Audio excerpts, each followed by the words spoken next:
La parole que nous allons partager ce matin s'intitule « D'un ventre fermé au salut d'un peuple ». Amen. Aïe, quelle traduction. Amen. D'un ventre fermé au salut d'un peuple.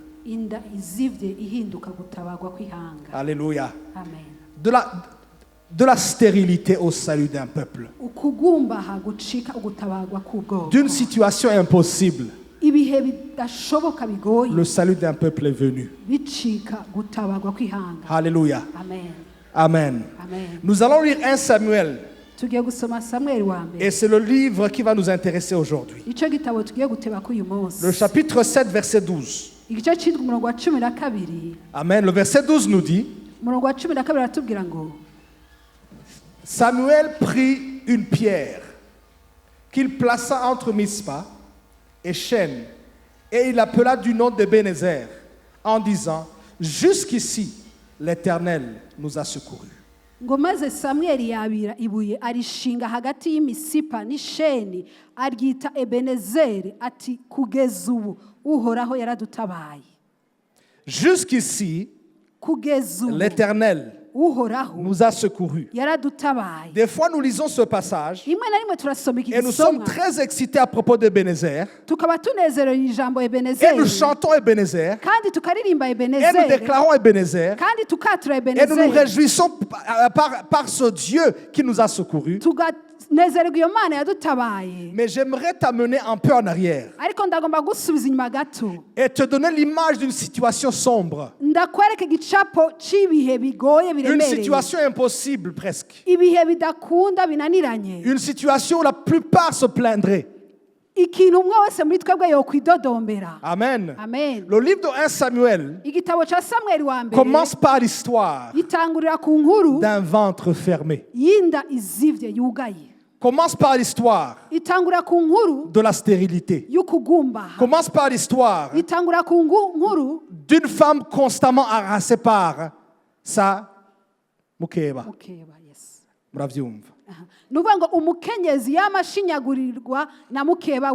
Alléluia. Voilà comment 1 Samuel commence. Voilà comment Ebenezer commence. Voilà comment le salut qui est arrivé en chapitre 7, il commence. Amen. Et nous allons voir, je vais te montrer aujourd'hui comment le salut de tout un peuple peut commencer par les larmes d'une femme qui cherche Dieu. Alléluia. Comment le salut de tout un peuple, le salut d'une famille, le salut d'une communauté peut commencer par les larmes d'une seule femme. 1 Samuel se situe à l'époque des juges. Et c'est une époque caractérisée par une anarchie morale totale, où les hommes dorment dehors, où les femmes dehors, où les enfants drogue, prostitution et toutes ces choses, où les valeurs morales ne disaient plus rien. Et je suis sûr que je ne suis pas en train de te parler d'une situation que tu ne comprends pas. 1 Samuel commence par un déclin spirituel d'Israël. La bonne description de ce qui se passait se trouve en Juge chapitre 21 verset 25. La parole de Dieu nous dit, en ce temps-là, il n'y avait point de roi en Israël et chacun faisait ce qui lui semblait bon.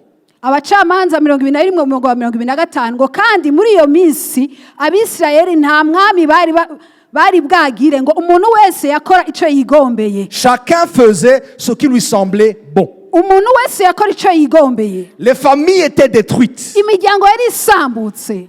Tu ne connaissais pas qui était papa, qui était enfant. Ntiwamenya serugo, ntiwamenya umwana. Maintenant, ce n'était plus les hommes seulement qui rentraient ivres le soir. Même la maman avait rejoint le club. Alléluia. Amen. Les enfants n'honoraient plus les parents. La voix des parents ne voulait plus rien dire. Chacun faisait ce qui lui semblait. Voilà l'image de 1 Samuel. Peut-être l'image de ta situation aujourd'hui. Pire encore, la Bible dit que même le sacerdoce était corrompu. Lorsque Anne est allée prier dans l'église, dans le temple, le prophète Élie était tellement déconnecté qu'il n'a pas su différencier entre une femme qui priait à cause de l'angoisse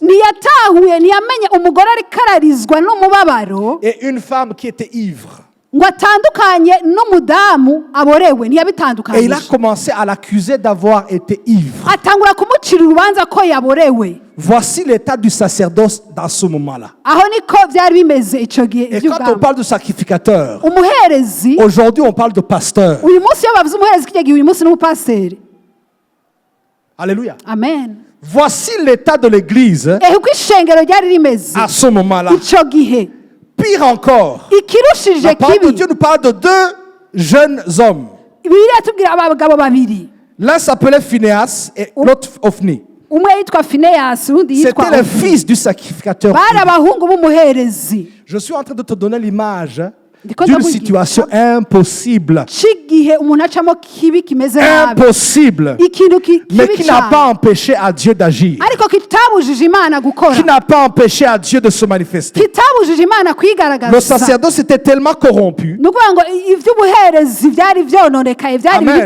La parole de Dieu nous dit que Ophni et Phinéas, qui étaient les enfants du sacrificateur Élie, donc qui étaient aussi dans le sacrificature, la Bible nous dit qu'ils allaient manger les viandes sacrifiées dans le temple. Amen. Donc ils abusaient de leur fonction. Alléluia. Ils vivaient dans l'immoralité sexuelle. Les femmes qui venaient travailler dans le temple, elles les prenaient comme leurs femmes. Et on parle de corruption. Ils méprisaient le culte. 1 Samuel chapitre 2 verset 17. 2:17. La Bible nous dit qu'à cause de leur comportement, le peuple commençait à mépriser les offrandes de l'Éternel. À cause du comportement des pasteurs, des responsables d'église, le peuple commençait à mépriser les offrandes de l'Éternel. Ces deux jeunes gens qui ne recevaient pas la correction. Ils ne recevaient pas la correction.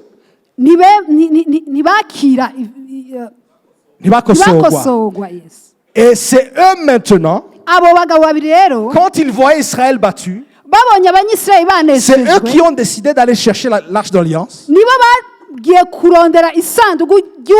en pensant que c'était un outil magique. Juste le fait d'amener la boîte. Ces jeunes pensaient que la présence de Dieu va causer leur victoire. Donc c'était des manipulateurs de la présence de Dieu. La parole de Dieu nous dit en 1 Samuel chapitre 3 verset 10 que la parole de Dieu en ce temps-là, elle était rare. Et le peuple vivait dans la défaite par les Philistins. Je te donne l'image de 1 Samuel chapitre 1 à 7. Et je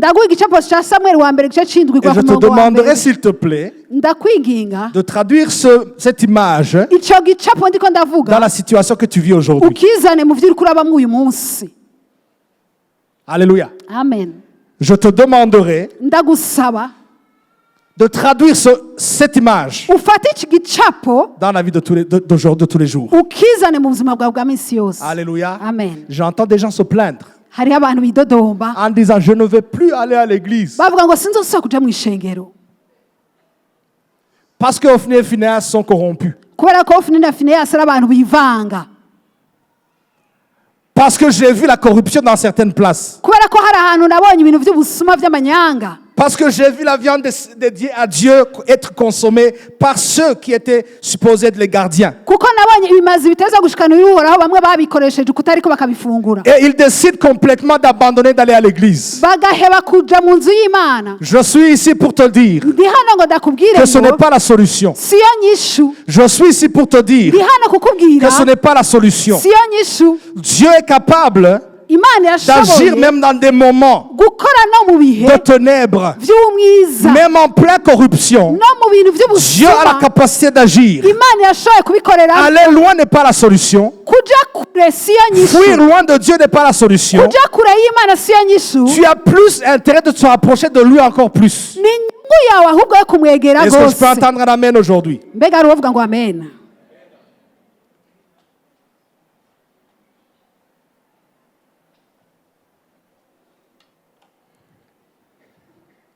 La conséquence de cette situation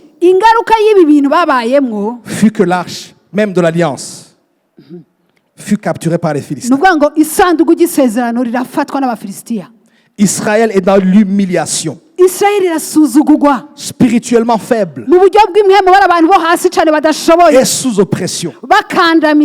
Parce que la parole de Dieu, elle était rare. Dans le temple, l'activité des sacrificateurs a continué. La lecture des Écritures continuait. La prédication continuait. Les prières continuaient. Mais la Bible nous dit que la voix de Dieu était rare. La voix de Dieu était rare. Parce que la voix de Dieu, ce n'est pas ce livre que tu lis. Alléluia. Amen. La voix de Dieu, ce n'est pas quelqu'un qui se lève et ouvre la Bible. La voix de Dieu, c'est se connecter à son cœur afin qu'il te dise ce qu'il veut maintenant. Il y a beaucoup de personnes et beaucoup d'églises qui marchent dans ce que Dieu a dit. Et par conséquent, lorsque la voix de Dieu n'est plus là, le peuple est sans direction. Nous prenons la Bible, nous venons à l'église. Direction zéro. Nous allons même dans le jeûne et la prière. Direction zéro. Parce que la voix de Dieu n'est plus audible. Dieu restaure sa voix à travers le prophète Samuel. À travers le prophète Samuel. À travers le prophète Samuel. Dieu restaure le prophétique. Ce matin, je leur ai dit, ce n'est pas pertinent pour moi pour que tu me dises la couleur de ma chaussette parce que je la connais. Mon numéro de téléphone, je le connais par tête. Le prophétique dont on a besoin aujourd'hui, c'est le prophétique qui dirige une nation. C'est le prophétique qui montre la direction à une nation. C'est le prophétique qui montre la direction à des familles. C'est le prophétique qui ramène dans le vrai chemin ceux qui sont perdus. En Israël, la parole de Dieu était rare. Et par conséquent, tout le monde faisait ce qu'il voulait. Je prie que dans cette saison, que Dieu restaure des Samuel dans ta famille, qui ramène la parole de Dieu, qui restaure la voix de Dieu pour te donner la direction de ta vie, afin que nos nations reçoivent la direction et qu'ils sachent où aller. Est-ce que je peux entendre un amen ce matin? La parole était rare. De telle manière que quand Samuel a entendu Dieu dans le temple, 3 fois, Dieu a dû parler. 3 fois, Dieu a dû parler. La raison est très simple. Personne ne savait comment Dieu parle. Même le sacrificateur, il a estimé, il a dit, si tu entends cette voix encore, dis, me voici Seigneur, car tu m'as appelé. Il s'est dit, ce n'est pas moi qui ai parlé. Et la place où ce jeune se trouve, c'est la place sainte. Donc si ce n'est pas moi, sans doute que c'est Dieu qui parle. Mais ce ne sont que des estimations. Alléluia. Amen. Amen. Amen. C'est le même sacrificateur qui n'a pas su différencier les larmes d'Anne avec l'angoisse d'une mère qui cherche un enfant par rapport à quelqu'un qui a bu. La corruption totale. La corruption totale. Et à cause de ça, Israël passe 20 ans dans la défaite. 20 ans dans la défaite. 20 ans avec l'arche de l'alliance, mais dans la défaite. 20 ans avec les écritures de Moïse, mais dans la défaite. 20 ans de culte, mais dans la défaite. 20 ans d'assemblement, mais dans la défaite. Et voilà que Dieu introduit maintenant un homme qui est sorti d'un ventre qui était fermé, à partir d'une mère qui a versé ses larmes constamment dans la présence de Dieu. Constamment dans la présence de Dieu. Constamment dans la présence de Dieu. Dieu n'a pas restauré Israël à travers son armée. La première chose que Dieu a restaurée, ce n'est même pas le culte par adoration, mais c'est d'abord le prophétique. Parce que quand le prophétique est présent, l'ordre est restauré. Amos chapitre 8 verset 11. Amos 8 11. La parole nous dit, voici les jours viennent, dit le Seigneur, l'Éternel, où j'enverrai la famine dans le pays. Non pas la disette de pain ou la soif de l'eau, mais la faim et la soif d'entendre les paroles de l'Éternel. La vraie faim n'est pas la faim du pain.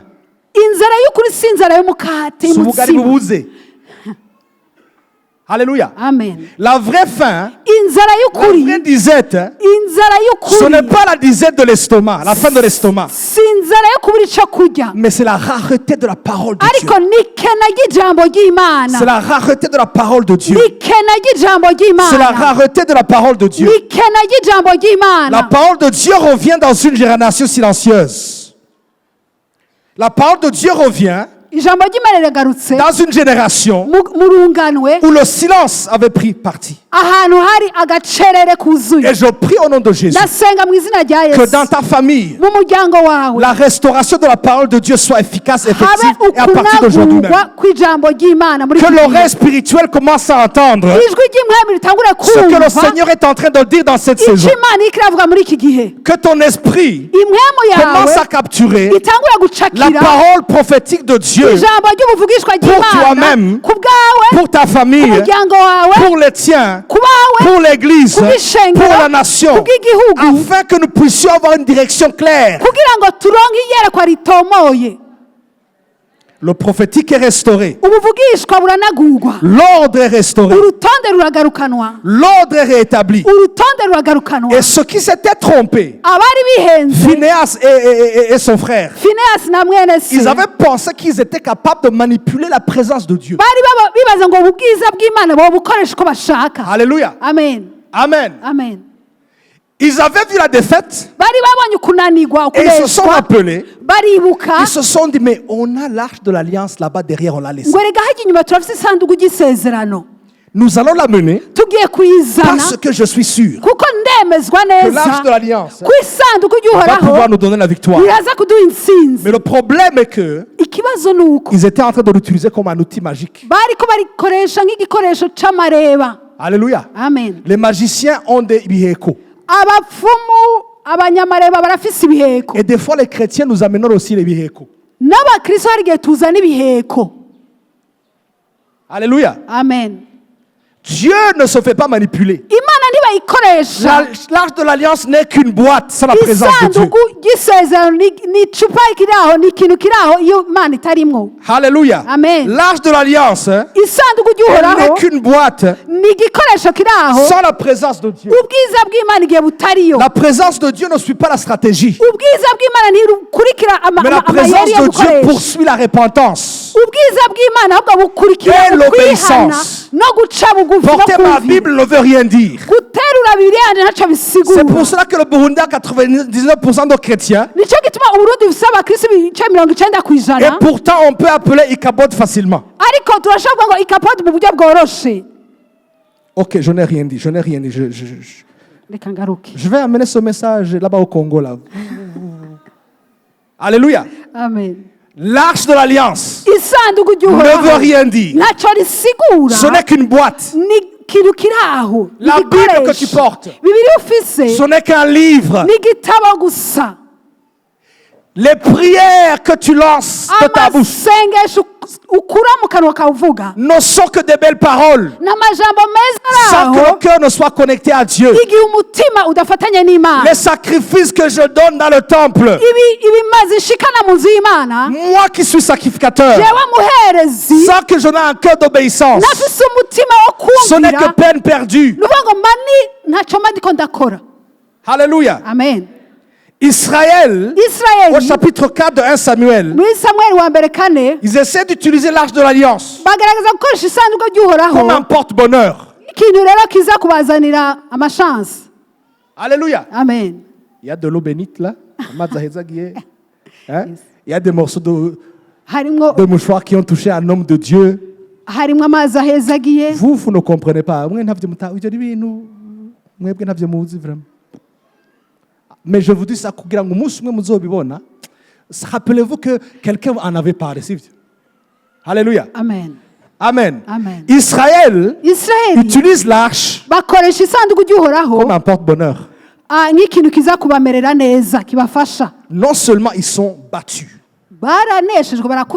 mais l'arche de l'alliance est prise. Après 40 jours de jeûne et prière, défaite. Tu ajoutes 21. Défaite.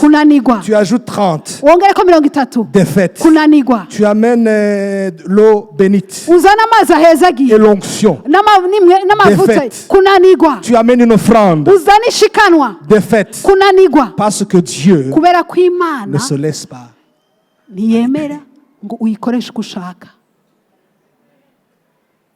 Dieu regardait tout ça. Il ne bouge pas de doigt.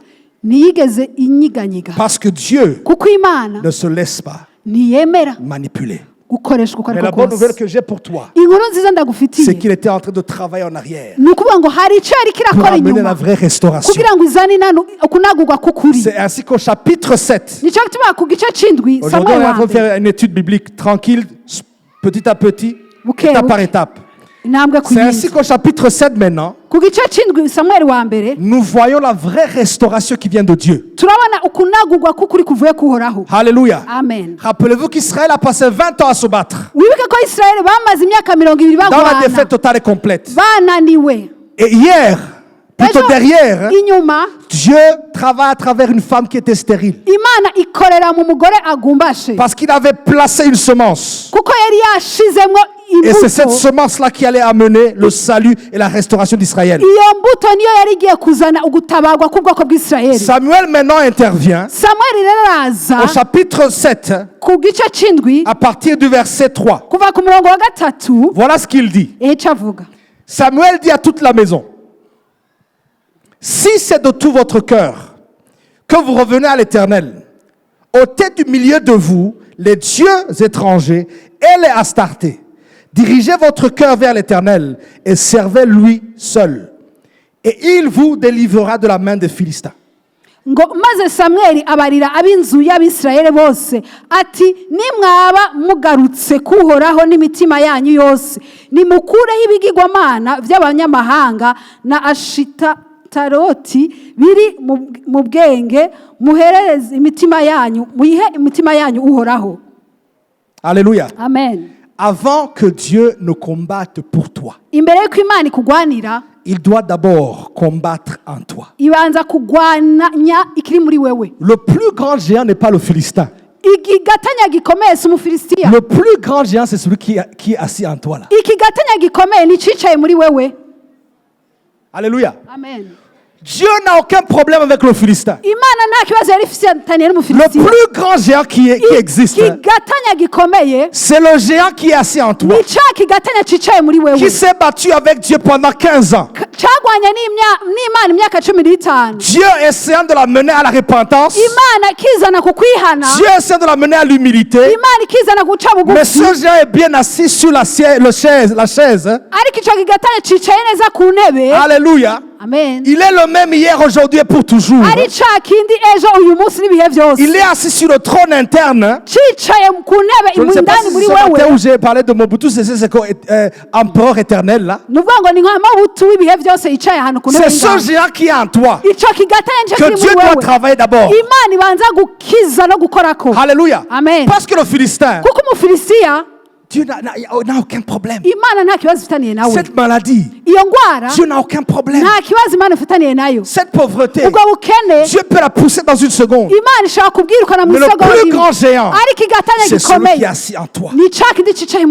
Alléluia. Amen. Et c'est celui dont Samuel parle quand il amène Israël à premièrement se repentir, à s'humilier, chercher la face de Dieu, afin qu'il puisse recevoir la miséricorde. Voilà ce que le prophétique fait. Il te montre la direction. Il te dit ce que tu dois faire.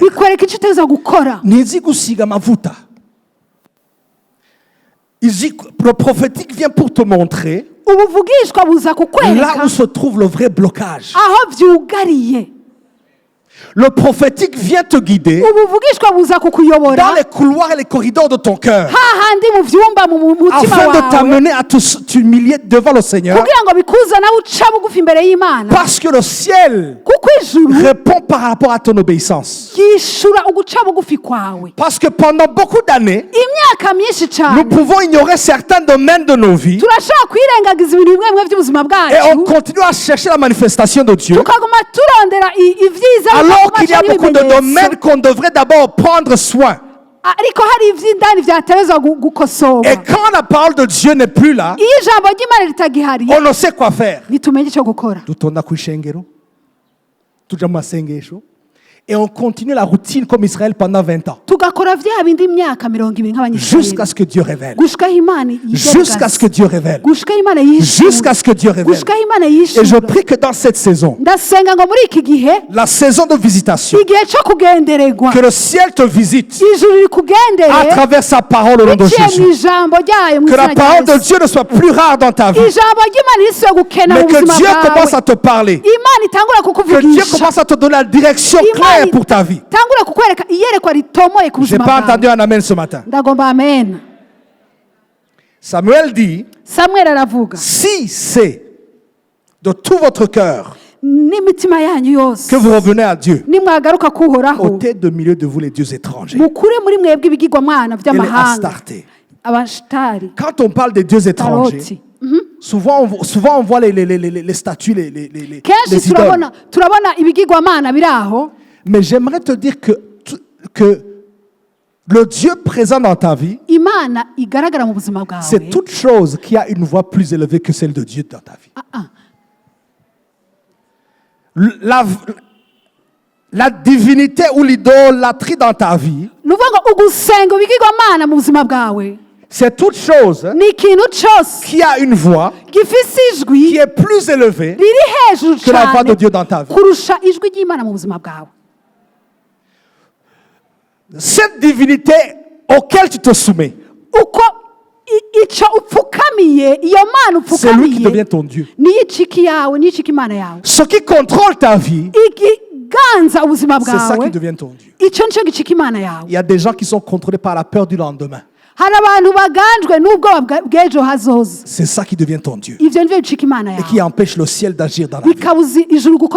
Il y a des gens qui sont contrôlés par l'amertume et les blessures du passé. C'est ça qui devient ton Dieu. Alléluia. Amen. Et c'est ça qui empêche la vraie voix de Dieu d'être audible dans ta vie. Et par conséquent, aucune direction ne peut venir vers toi. Le prophète Élie, je pense, quand il est allé vers la veuve, et je parle prophétiquement à quelqu'un ce matin, tu avais fermé, tu avais refusé, tu avais accepté la routine, tu as dit de toute façon, je ne peux pas quitter Dieu, mais de toute façon, je coupe tout espoir, je vais continuer à marcher avec Dieu, mais je ne veux plus qu'on me parle d'espoir. Le prophète lui demande, qu'est-ce que je peux faire pour toi? La femme lui dit, je suis femme veuve, la femme elle lui dit, je suis bien au milieu des miens. Alléluia. Amen. Mais la femme n'avait pas d'enfant. La femme sort et le prophète, on lui dit que la femme n'a pas d'enfant. Et le prophète ramène la femme afin de prier, prophétiser sur elle. Et quand le prophète rappelle la femme, la parole de Dieu nous dit que la femme vient, mais n'ose même pas passer à travers la porte. Parce qu'elle ne voulait pas qu'on touche des zones sensibles. Elle savait que le prophète allait lui parler de son problème.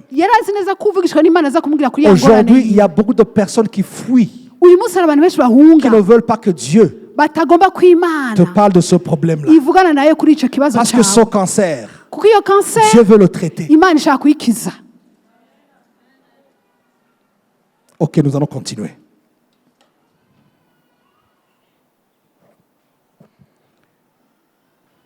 Samuel appelle Israël. Toute la maison d'Israël. Et il les appelle à la repentance. Le verset 4.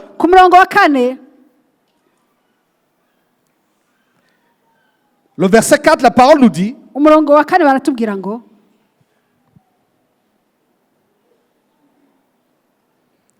Si on peut projeter le verset 4.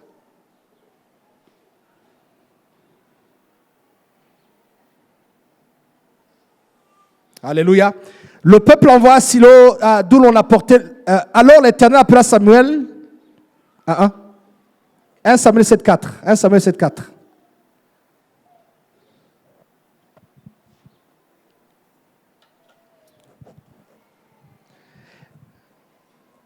Les enfants d'Israël ôtèrent du milieu de les Baals et les Astartés, et ils servirent l'Éternel seul. Verset 5.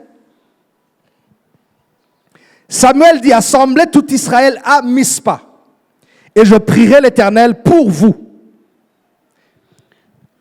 Et ils s'assemblèrent, Ils puisèrent de l'eau et répandirent devant l'Éternel. Ils jeûnèrent ce jour en disant, nous avons péché contre l'Éternel, et Samuel jugea les enfants d'Israël. Le mot Mizpa, que nous venons de lire, veut dire la tour, une tour de veille. Alléluia. Une tour de veille. Yes. Un lieu d'observation, un poste de surveillance, ou bien une tour de veille. Alléluia. Amen. Samuel, à travers la direction de Dieu, amène Israël pas à pas vers leur percée. Je te rappelle toujours l'image originale, s'il te plaît, que tu ne l'oublies pas. La corruption dehors, mais aussi dans l'église. L'immoralité dehors, mais aussi dans l'église. Le désordre dehors, mais aussi dans l'église. Les cultes continuent à être. Les prières continuent à être. Mais la parole de Dieu nous dit que sa parole était rare. Et à cause du fait que sa parole était rare, le peuple n'avait plus de direction. Jusqu'à ce qu'il envoie Israël. Samuel, pardon. Samuel. Alléluia. Amen. Et Samuel amène le peuple d'Israël pas à pas vers leur place de manifestation et de percée. La première étape étant celle de la repentance. Et la repentance ne se fait pas dans un endroit éloigné. Mais la repentance se fait dans une place qu'on appelle Mizpa. Et Mizpa veut dire la tour de surveillance ou la tour de veille. Alléluia. Amen. Et quand Israël arrive dans cette place, la Bible dit que le jeûne est restauré, la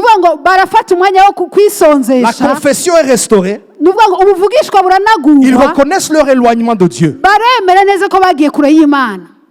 Alléluia. Amen. Ils reconnaissent leur éloignement de Dieu. Et lorsque le Philistin apprend qu'Israël s'est rendu à Mizpa, le verset 7, voilà. Le Philistin apprit que les enfants d'Israël s'étaient assemblés à Mizpa. Qu'Israël s'était assemblé à la tour de veille. Qu'Israël était assemblé à la tour pour chercher Dieu. À ce moment, c'est la panique dans le camp des Philistins. Alléluia. Le Philistin n'avait aucun problème. Lorsque Israël s'est rencontré au palais des congrès, le Philistin n'avait aucun problème. Lorsqu'Israël s'est rencontré dans la chambre de commerce pour parler des affaires, aucun problème du tout. Le Philistin n'avait pas de problème. Lorsqu'Israël s'est rencontré pour des rencontres sociales. Mais ce qui a commencé à déranger le Philistin, c'est lorsqu'Israël s'est rencontré à Mizpa. L'ennemi sait ce qui se passe là-bas. L'ennemi sait que c'est une tour de veille. L'ennemi sait que c'est une tour de rencontre avec Dieu. Et l'ennemi sait que la voix de Dieu a été restaurée en Israël. Et c'est comme ça que la panique commence à entrer dans le camp de l'ennemi. La Bible dit que le Philistin apprend qu'Israël s'est rassemblé à Mizpa. Alléluia. Et le prince des Philistins monte contre Israël. Alléluia. La raison est très simple. C'est parce qu'ils savaient que quand tu prends la bonne posture, ce qui a pris 20 ans avant de s'accomplir prendra une journée. Les murs qui ont pris plus de 20 ans vont s'écrouler pendant une journée. Les problèmes qui ont été obstinés, on dit obstinés, obstinés. Alléluia. Les problèmes qui ont perduré pendant 20 ans prennent une seule journée dans la présence de Dieu. Le Philistin prend la panique et il se dit, je dois intervenir à tout prix. Durant cette saison, j'appelle un peuple prophétique à se lever dans les tours de leur maison, à se lever dans les tours de leur famille, à ne plus laisser l'ennemi contrôler ce qui entre et ce qui sort. Mais j'appelle un peuple prophétique qui entend la voix de Dieu, de se positionner à la tour, afin qu'il puisse contrôler, afin qu'il puisse connecter avec Dieu. Parce que quand tu es dans une telle posture, ce qui a pris 20 ans avant de s'accomplir, il n'est que question de temps. Que même les murs grands comme Jéricho ne deviennent comme des châteaux de cartes. J'espère avoir entendre un amen de ta part. Alléluia. Le Philistin attaque. Le Philistin attaque. Et c'est pour ça que des fois quand tu te renfermes pour chercher Dieu, tu as l'impression que le problème devient plus grave. Je pense que je suis la seule personne à avoir vu ça. Alléluia. Quand tu commences à t'approcher du trône de Dieu, des fois tu as l'impression que le problème s'aggrave encore. Et la plupart d'entre nous, des fois, sont découragés en pensant que tes efforts sont nuls, ne valent rien du tout. Et c'est comme ça que tu abandonnes. Et tu retournes dans ta routine. Je suis ici pour te dire que l'ennemi est en train, on dit en anglais monitoring, comment on dit en français là? De surveiller chacun de tes mouvements. Et contrairement à toi-même et à moi, des fois on n'a pas conscience de ce que nous sommes en train de faire. Des fois nous faisons des choses juste par obéissance, mais nous ne connaissons pas la portée de nos actions. Parce que quand je prends un engagement de chercher la face de Dieu, d'aller toucher le cœur de Dieu, tu n'as aucune idée de ce qui se passe dans le spirituel. Mais l'ennemi lui le sait. Et c'est pour ça qu'il commence à amener des distractions. C'est comme ça qu'il commence à amener des découragements. Parce qu'il ne veut pas que tu touches au trône de miséricorde de Dieu. Parce qu'une fois que tu arrives dans cette dimension, le ciel commence à agir. Le ciel commence à agir. Le ciel intervient dans tes affaires. Et l'ennemi devient impuissant. Et ne peut plus rien faire à ce moment-là. C'est pour ça qu'il veut te garder à Jérusalem. Il va te garder à Bethléem. Il va te garder ailleurs. Mais il ne veut pas que tu ailles à Mispa. Parce que quand tu vas à Mispa, tu rencontres ton Dieu. Et quand tu rencontres ton Dieu, il y a quelque chose qui doit se passer. Est-ce que je peux entendre l'amen ce matin? Israël se positionne à Mispa. Et les Philistins se disent, on ne peut pas laisser cette rencontre. Rappelez-vous, les prières étaient régulières en Israël. Les sacrificateurs étaient réguliers en Israël. Bien qu'ils étaient corrompus, mais ils étaient réguliers en Israël. Mais cette rencontre-là, elle était spéciale. Cette rencontre à Mispa, elle était spéciale. De telle manière qu'elle a déclenché la réaction de l'ennemi. Et la raison pour laquelle Israël en est arrivé là, je le répète et je dois le répéter jusqu'à la fin. C'est parce que Dieu a restauré sa parole. Je n'ai pas dit à restaurer la prédication. Je n'ai pas dit restaurer l'enseignement. Je n'ai pas dit restaurer la prière. Mais Dieu a restauré sa parole. Parce que je peux me tenir chaque dimanche ici, prêcher sans que la voix de Dieu ne soit relâchée. La voix de Dieu. Alléluia. C'est très tranquille. Hein? Ok, je m'arrête là. Je vais revenir l'année prochaine, pasteur. Je peux finir. Hein? Mais on est tranquille. Je pense qu'on est fatigué. Hein? Alléluia. La voix de Dieu amène Israël dans la bonne direction. Et leur dit quoi faire. Leur montre le vrai problème. Mais aussi déclenche des problèmes. Alléluia.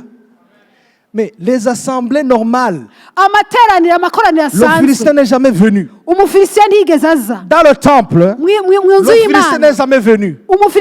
Mais à Mispa, le Philistin fait un rassemblement. Parce qu'il veut absolument arrêter ce qui se passe. Et pour te montrer clairement ce qui s'est passé, allons au verset 8. Alléluia. Dis à ton voisin, ne dors pas s'il te plaît.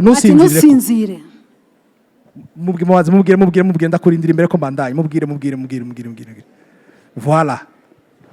Alléluia. Amen. Hariho bamwe maze gutangura kwiyumvira ya nkoko iri kirazunguruka iturindiriye hajya ku mazi. Verset 9. Ku murongo w'icenda. Ndagaruka ivyo vyimviro ngaha mu izina rya Yesu. Amen. Alléluia. Verset 10. Ku murongo w'icumi. Mwanya uratujanye. Pendant que Samuel offrait l'holocauste, les Philistins s'approchèrent pour attaquer Israël. Les Philistins s'approchèrent pour attaquer ton mariage. Les Philistins s'approchèrent pour attaquer tes enfants. Les Philistins s'approchèrent pour attaquer tes finances. Les Philistins s'approchèrent pour attaquer ton église. Et la Bible nous dit qu'Israël continue à faire ce qu'il faisait. Israël continue à faire ce qu'il faisait. Qui était quoi? Donner à Dieu l'holocauste. Offrir à Dieu à l'autel. Avec des cœurs de repentance. Avec sincérité. Guidé par la direction prophétique du prophète Samuel. Alléluia. Amen. Pendant qu'Israël faisait ça, pas pendant qu'Israël se battait.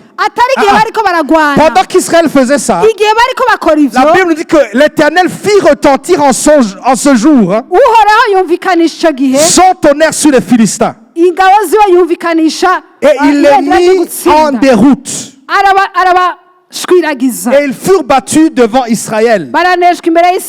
Alléluia. Amen. Israël était concentré à offrir les holocaustes, les sacrifices à l'Éternel. Ils étaient concentrés à adorer le Seigneur. Ils étaient consacrés à élever l'Éternel. Ils étaient concentrés à donner à Dieu.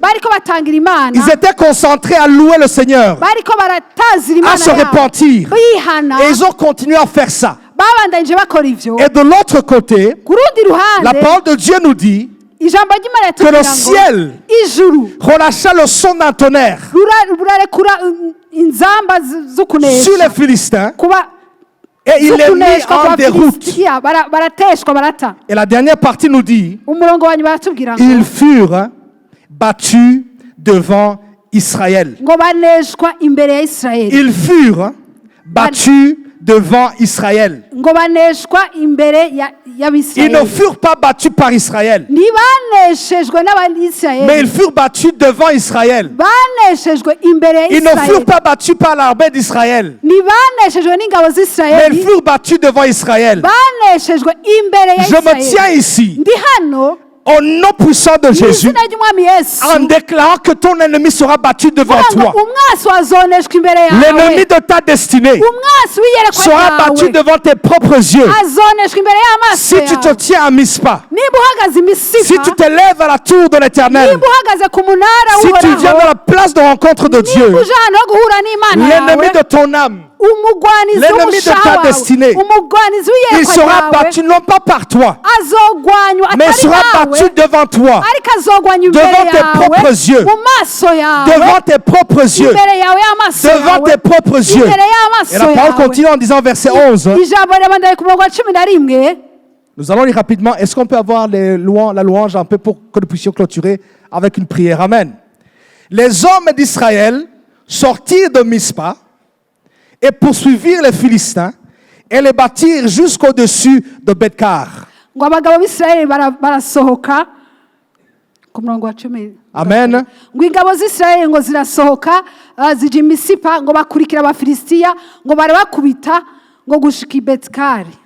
Bien sûr qu'il est facile de battre quelqu'un qui fuit. Amen. Amen. Donc là, tu es en train quelle est la gloire là-dedans? Alléluia. Amen. Amen. Amen. Donc Israël, maintenant il voit que l'ennemi est défait. Alléluia. Amen. Et il court derrière eux. Amen. Amen. Afin d'achever le peu qui restait. Et le verset 12, Samuel prit une pierre qu'il plaça entre Mispa et Shen. Et il l'appela du nom d'Ebenezer, en disant jusqu'ici, l'Éternel nous a secourus. Quand tu parles de ce verset, sans comprendre le début de 1 Samuel, tu ne peux pas comprendre. Quand tu lis Ebenezer, sans comprendre le contexte de 1 Samuel,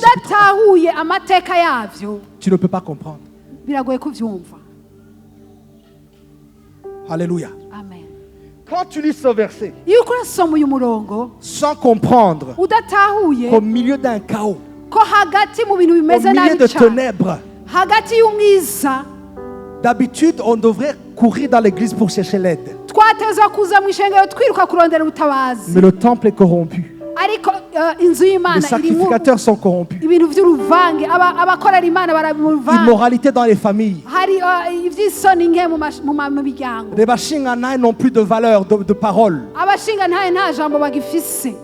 Et la pire des choses, la voix de Dieu qui était supposée venir te réconforter n'est plus là. Alléluia. Amen. Où est-ce que tu irais dans cette situation? Donc quand Samuel parle d'Ebenezer, il faut que tu saches d'où il venait. Une femme qui cherche la présence de Dieu, au lieu de retrouver une parole prophétique d'un homme de Dieu, l'homme de Dieu l'insulte. Tu as bu, maman. Tu es ivre. Là où elle était supposée avoir l'aide, elle est encore. C'est pire encore. Si c'était au 21e siècle, tous les journaux allaient dire les hommes de Dieu ont perdu la révélation. Dans l'église, il n'y a plus la présence de Dieu. Alléluia. Amen. Mais qu'est-ce que la femme a fait? La femme a prié devant Dieu. La femme a cherché la face de Dieu. Et je suis ici pour te dire que ce sont les larmes de Anna qui ont restauré Israël. Alléluia. Amen. Ce sont les larmes de Anna qui ont pu restaurer Israël. Je te pose une question. Ta situation, est-ce qu'elle est pire que celle d'Israël en ce moment? La situation de ta famille, est-ce qu'elle est pire que celle d'Élie avec des fils corrompus. Ton église, est-ce qu'elle est pire comme l'immoralité dans le temple? Qu'est-ce qui te donne le droit de mettre la croix dessus? Israël est un peuple qui marche dans l'alliance. Israël est un peuple qui marche dans l'alliance de Dieu. Même quand ceux qui étaient supposés amener la lumière échouent, l'alliance de l'Éternel n'échoue jamais. Lorsque l'alliance de Dieu est sur un peuple, il y a toujours une solution quelque part. Mais ça doit venir premièrement de la part de ses enfants. Il faut que les Anna de cette génération sachent que leurs cris sont la solution. Sachent que leurs cris sont la solution. Et aujourd'hui nous allons prier. Je ne sais pas la situation dans laquelle tu te trouves, mais ce que je sais, c'est qu'elle n'est pas pire qu'Israël. La situation de ton pays même n'est pas pire qu'Israël. La seule façon où elle sera pire, c'est lorsque tu Alléluia. C'est lorsque tu jettes tes regards sur l'homme. C'est là où tu seras comme Israël. Je parle à cette maman ce matin. Je parle à ce papa ce matin. Je parle à ce jeune ce matin. Je parle à cet homme d'affaires ce matin. Peut-être que tu vis dans les ténèbres comme un Samuel. Mais je suis ici pour te dire que même un ventre fermé, Dieu est capable de restaurer. Même à travers l'impossibilité, Dieu est capable de d'ouvrir. Même à travers l'impossible, Dieu est capable de se faire sortir quelque chose. Il recherche seulement des larmes qui tombent des yeux de quelqu'un. Des larmes sincères qui crient sincèrement devant Dieu afin qu'il restaure sa parole. Nous allons nous lever, nous allons prier. Nous allons nous lever rapidement, nous allons prier. Nous allons nous lever rapidement, nous allons prier. Alléluia, nous allons prier, nous allons prier, nous allons prier. J'aimerais que tu pries pour toi-même. Peut-être que tu es cette Anne que Dieu recherche aujourd'hui. Peut-être que tu es celle qui portera un Samuel, qui restaurera sa voix dans ta génération. Peut-être que tu es même ce Samuel. Alléluia. Nous allons prier aujourd'hui. Ebenezer doit commencer à sonner. Ebenezer doit commencer à sonner. Ebenezer doit commencer à sonner. Et si tu crois en ça, lève-toi sur tes pieds s'il te plaît. Nous allons finir. Quelques minutes et nous allons finir. Mais j'aimerais que tu te lèves sur tes pieds. J'aimerais que tu te lèves sur tes pieds. Parce que tu dois monter à la tour de Mispa. Tu dois monter à la tour de Mispa. Tu dois monter à la tour de Mispa. Je ne sais pas où tu es allé pour chercher de l'aide. Je ne sais pas où tu es allé pour chercher de l'aide. Peut-être tu es allé chez tonton. Peut-être tu es allé chez ton ami qui a l'argent. Peut-être tu es allé à quelqu'un d'autre qui est plus connecté. Israël a tout essayé pendant 20 ans. Et chaque mouvement qu'il faisait, il ne causait pas de problème aux Philistins. Parce que le Philistin savait que rien ne pouvait changer la condition d'Israël. Mais lorsqu'il a vu Israël monter à la tour, la ville qui s'appelle Mispa, à la rencontre de son Dieu, le Philistin a su que les 20 années allaient venir à l'expiration, que le siège allait arriver à l'expiration. Non pas par la force d'Israël, mais par l'intervention de celui qui allait entrer en jeu. Et je prie que dans cette saison, tu te lèves de tes pieds, tu fasses un pas vers Mispa, parce que l'Éternel t'y attend, parce que l'Éternel est présent, parce que l'Éternel est là, il t'y attend. En effet, ça fait 20 ans qu'il attend. Ça fait 20 ans qu'il attend. 20 années qu'il attend, afin qu'il te rencontre. Un bruit du ciel qui fait peur aux ennemis. Et la Bible dit, le Philistin n'est plus revenu. Tu vas déclarer à partir d'aujourd'hui la victoire que l'Éternel te donne. Ce n'est pas une victoire temporaire. Ce n'est pas une victoire d'une journée. La victoire que Dieu te donne, c'est une victoire permanente. Nous allons déclarer l'humiliation de l'ennemi. Nous allons déclarer l'humiliation de l'ennemi. Déclare que l'ennemi de ta destinée est humilié au nom de Jésus. L'ennemi de ta destinée est chassé pour toujours au nom de Jésus. L'ennemi de ta destinée est éloigné en permanence au nom de Jésus. Déclare Ebenezer. Déclare Ebenezer. Déclare Ebenezer. Élève ta voix ce matin. Élève ta voix ce matin. Élève ta voix ce matin. Élève ta voix ce matin. Élève ta voix ce matin. Ce n'est pas la force, ni par la puissance, ni par la main d'un homme, mais c'est par mon esprit, dit l'Éternel. Tu vas déclarer ce matin, au nom de Jésus, je déclare la victoire permanente. Je déclare la victoire permanente. Cette année ne finira pas. Cette année ne finira pas. Cette année ne finira pas. Cette année ne finira pas. Cette année ne finira pas. Cette année ne finira pas. Oh, la délivrance de l'Éternel vient ce matin. La délivrance de l'Éternel vient ce matin. La délivrance de l'Éternel vient ce matin. Élève ta voix et déclare. Élève ta voix et déclare.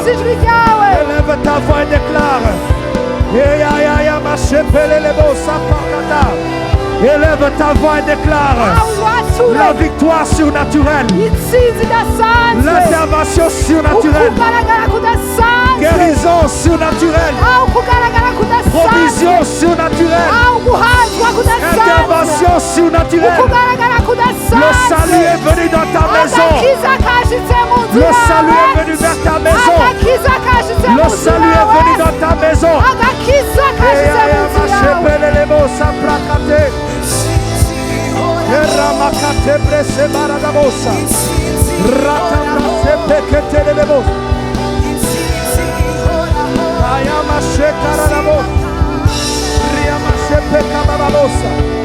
L'Éternel te visite dans cette saison. L'Éternel te visite dans cette saison.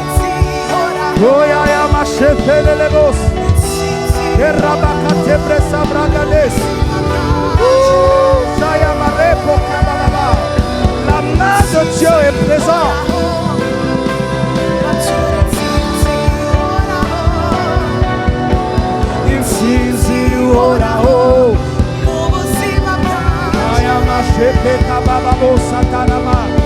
Je déclare une victoire permanente. Je déclare une victoire permanente. Je déclare une victoire permanente.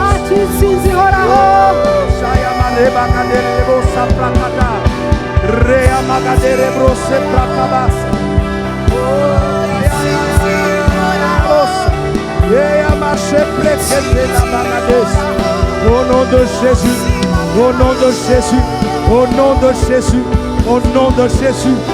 Père, je prie sur ce peuple. Éternel Dieu, je déclare Ebenezer. Un peuple qui te cherche, au Père. Je prie et déclare Ebenezer sur leur vie. Ebenezer dans leur famille, au Père éternel Dieu. Ebenezer dans ce pays, au Papa. Jusqu'ici, tu nous as secourus. Mais ce n'est qu'était, Seigneur Dieu, qu'un signe. Parce que jusqu'ici, Papa, ce n'était que le début et non la fin. Je déclare par conséquent que cette victoire acquise dans cette saison, qu'elle soit établie en permanence dans la vie de quelqu'un ce matin. Dans la vie de quelqu'un ce matin. Je déclare au nom de Jésus que tu fasses retomber le tonnerre au milieu des ennemis de ton peuple, au milieu des ennemis de cette nation, au milieu des ennemis, Seigneur, de nos mariages, au milieu des ennemis de nos enfants. Je déclare un tonnerre. Je déclare un tonnerre qui jettera la confusion, qui jettera la confusion, et que l'ennemi soit en débandade au nom de Jésus. Je déclare une victoire au Seigneur, pas temporaire, mais une victoire totale, une victoire complète, une victoire qui vient de toi. Sur Life Center, sur les familles, sur les hommes, sur les femmes, sur les jeunes, sur les enfants, sur les hommes de Dieu, sur les femmes de Dieu, sur les fonctionnaires, sur les hommes d'affaires, sur les entrepreneurs, sur chaque personne au Seigneur. L'action du ciel au nom de Jésus. L'action du ciel au nom de Jésus. L'action du ciel au nom de Jésus. L'action du ciel au nom de Jésus. L'action du ciel au nom de Jésus. Et je déclare au nom puissant de Jésus que cette année ne finira pas, que cette année ne s'achèvera pas avant qu'ils aient vu, Seigneur Dieu, la manifestation physique de la victoire que tu relâches dans cette place, de la victoire que tu relâches au milieu de nous. Au nom puissant de Jésus, Yahweh, que tu couronnes cette année 2025 par le succès et la victoire, que tu couronnes l'année 2025. Seigneur Dieu, par les bienfaits. Seigneur, je te bénis, je te rends grâce parce que tu es Dieu et personne n'est semblable à toi. Papa, je remets tout entre tes mains et je prie que ton peuple continue à te découvrir et qu'il voit une nouvelle façade de toi chaque jour. Afin, éternel Dieu, qui demeure dans cette posture et qu'ils avancent de victoire en victoire. Merci Père éternel, tu es Dieu. Et en dehors de toi, il n'y a point d'autre. Et nous t'acclamons très fort, mon Seigneur. Nous t'acclamons très fort, Papa. Nous t'acclamons très fort, Papa. Nous t'acclamons très fort, mon Dieu. Amashime Shikumana. Amashime Shikumana. Alléluia. Bwira mugenza uti Ebenezer. Imana baheza gire.